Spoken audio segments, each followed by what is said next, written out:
The terms left-wing and right-wing are political labels used to describe different ideological positions.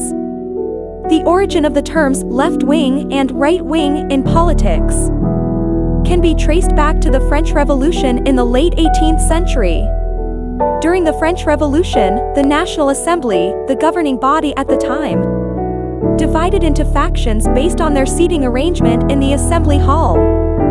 Those who sat on the left side of the president were considered opponents of the monarchy and advocates for radical change.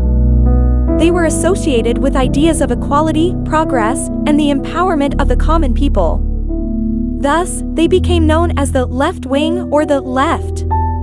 On the other hand, those who sat on the right side of the president were more aligned with preserving traditional institutions, including the monarchy, and were more resistant to revolutionary change. They were associated with preserving established hierarchies, conservative values, and the interests of the aristocracy and clergy. Consequently, they became known as the right wing or the right. The terms left wing and right wing gained popularity beyond the French Revolution and have been used to describe different ideological positions across various political systems and countries.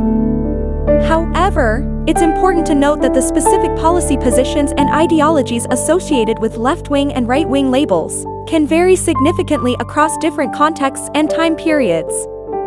Thank you for watching our video. Don't forget to like and subscribe to our channel for more educational content.